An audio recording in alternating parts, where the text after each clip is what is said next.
What's up, everybody? We're here with JJ Barea, one of the newest assistant coaches on the Denver Nuggets staff. First of all, JJ, welcome to Denver. Oh, no, I appreciate it, man. I'm really excited to be here, really excited for the opportunity.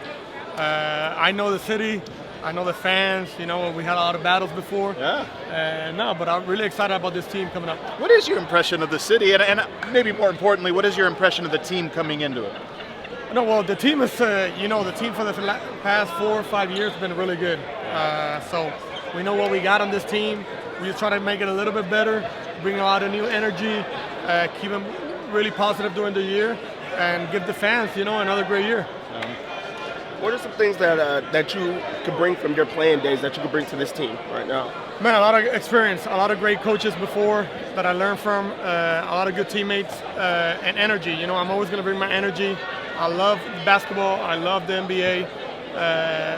Keep the guys positive, bring whatever I can, whatever I learned during my career, and bring it to the players. I'm always interested in the perspective of coaches who played against, and for at least for 1 year, coached against Nikola Jokic. What is it like being on the other side, and what are you looking forward to now working with him? Man, I'm excited. It's one of the players that you stay up at night to watch.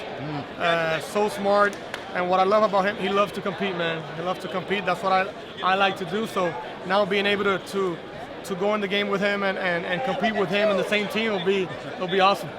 Yeah, you were known for being like a fierce competitor, in your playing days. Now that you're coaching, a lot of the questions comes about Jokic most of the time when we do these interviews. You're a little bit different. You're a guard. How do you fire up Jamal? How do you get him involved in that? Oh yeah, my job will be, like, for this team, I think the bench, getting the bench ready to go, getting the bench with a lot of energy coming in the game for whatever, 2 minutes, 3 minutes, but you got to play way harder than the starters. And especially in Jamal, Jamal having a great career, just trying to help him a little bit more in what I can. That's awesome. He is JJ Barea. We're excited to have you on board. Thank you. We're excited to see the personality of this team this year. Yeah, appreciate Thank you so it, man. much. Awesome. Thank you. We're here with Jared Dudley, newest assistant coach on the Denver Nuggets staff. Jared, welcome to Denver, first and foremost. Man, I'm happy to be here, excited. Yeah, we're excited to have you. So tell me, how did it happen? How did it all come together that you joined the staff?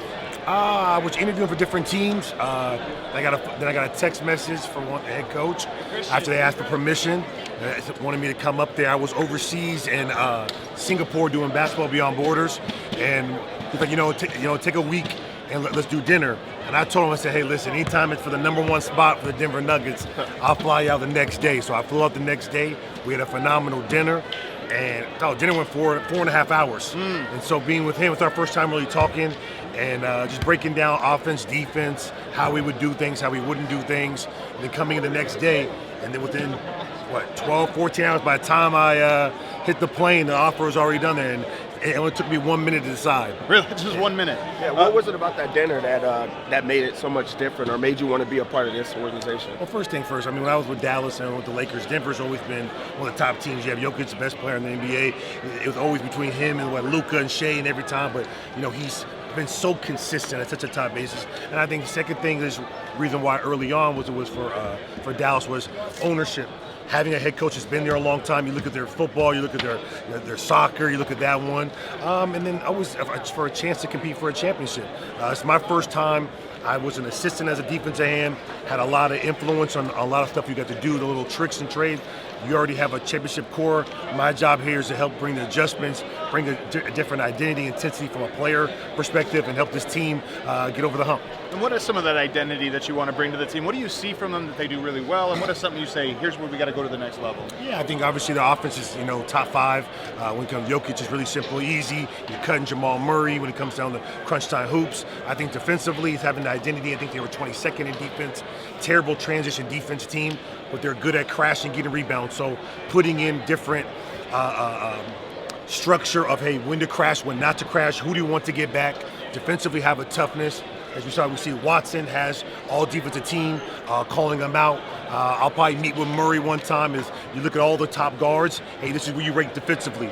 You might not ever be an all-NBA defender. Can we get you 5-10% better? Can you be better than Brunson? Can you be like Van Fleet? So that's my job to push guys in a former player way to get to them, but yet understand it's a team defense. They won a championship, and I think they were 15th in defense because their offense is so elite.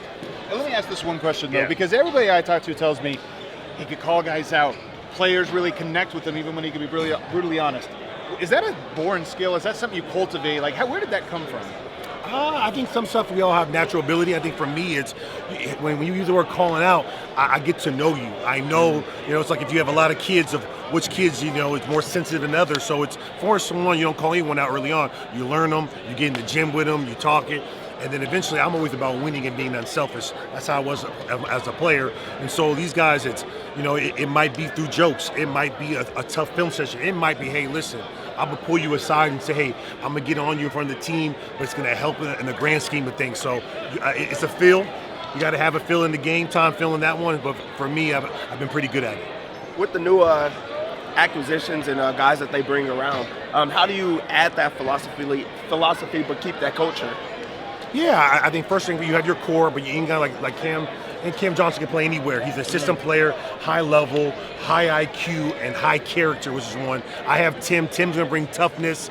He's going to bring a little bit of attitude. Sometimes we call it a hot head. He'll get in his own head sometimes. It's me and JJ's job to cool him down, stay consistent. And then you got guys like Bruce Brown. Bruce Brown he was a huge part while you guys won that championship. Him coming back, trying to come back to get back his career going. And so for me, it starts with the head coach. It's my job to assist him, whatever he's trying to do. I have to echo it, but it's also for me to bring a little bit of my identity and structure defensively in different ways that I can push guys to take hopefully to the next level. Jamal Murray, let's get him a first-time All-Star. He hasn't had it. How's that start? Winning games, you got to be a top 2 seed, like you see Garland and those guys, and so it's kind of trying to push them not only individually but as a team. Dev, I see it now, man. I'm fired up. I'm ready for this, Jared. We're ready. We're excited to have you on board, man. Thank you so much. Thanks for having me. Great to meet you.